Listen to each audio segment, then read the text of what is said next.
Assalamualaikum warahmatullahi wabarakatuh. My name is Nur Iman Inshira binti Abdul Rahman and my metric number is 1212261. Inshallah, for today I would like to present my assignment, which is about mathematics and the integration of Aqli and Naqli, and the topic I've chosen is about vector in talk.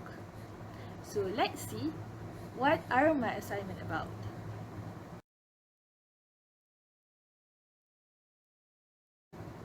Basically, my presentation today is divided into three parts.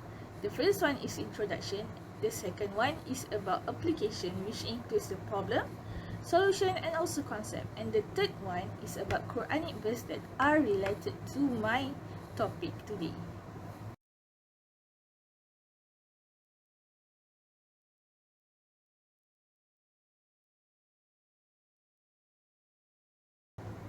As we know, we already learned vectors in physics and also maths.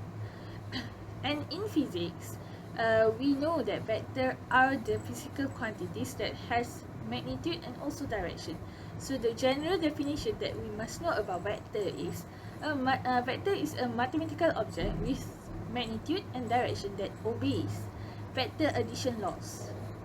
Vectors are used to represent physical quantities that have a magnitude and a direction.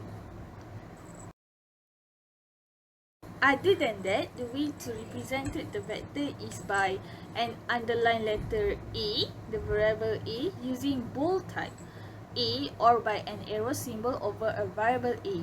Okay, we can also determine the vector for variable A when the variable A is in a bold type. Okay, we proceed to the next section, which is about problem, solution and also concept.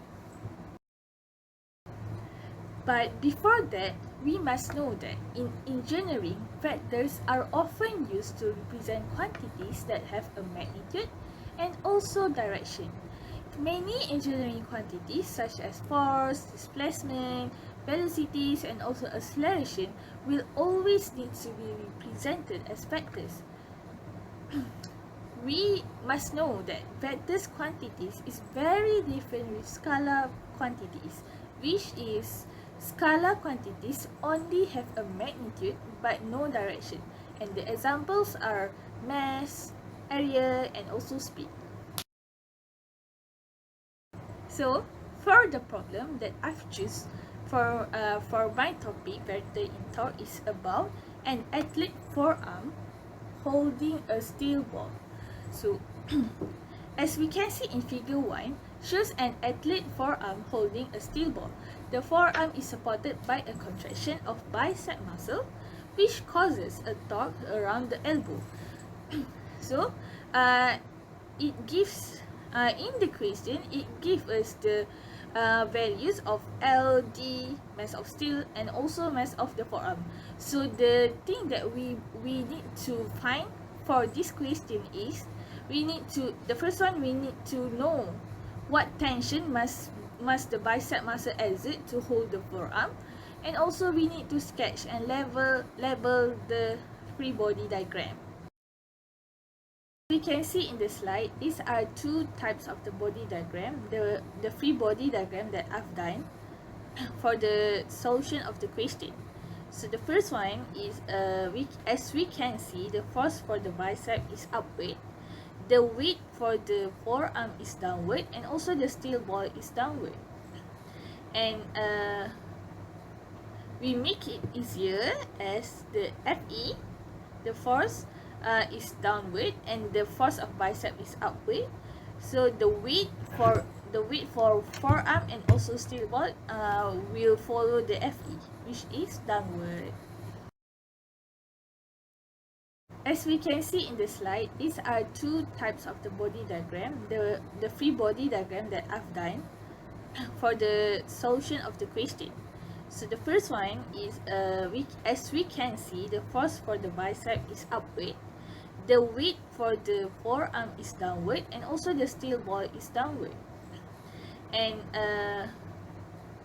we make it easier as the FE, the force is downward and the force of bicep is upward. So the weight for forearm and also steel ball will follow the FE, which is downward. So for this problem, the solution is we must use the formula of torque net is equal to 0.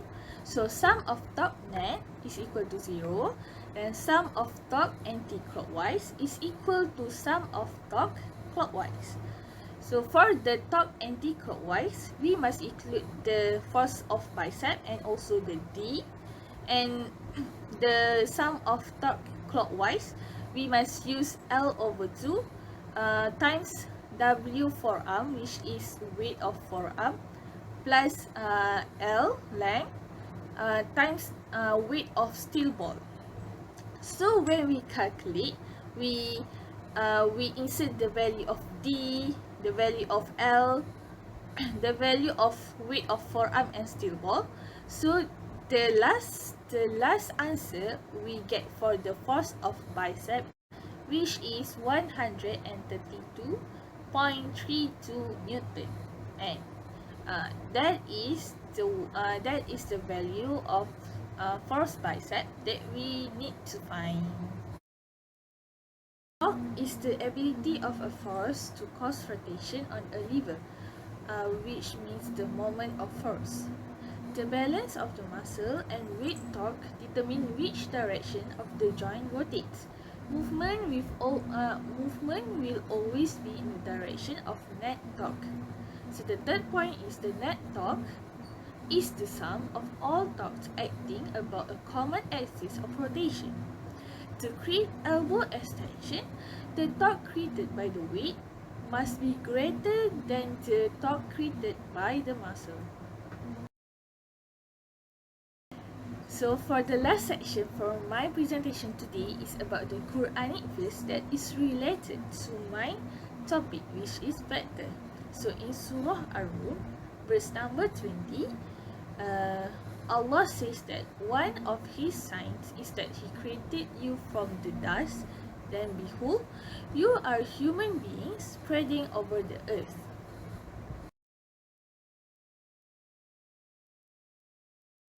This verse portrays the beginning of life, namely the creation of humans by Allah Subhanahu wa Ta'ala, which will evolve over time. The beginning of life is compared to a starting point in this verse, and its progression is compared to a directed line segment. There must be an end point if there is a starting point according to natural laws. With perfect odds, the end point of life is death. That is, if life is compared to a starting point, death is the end or end of the line segment. That is the end of my presentation for today.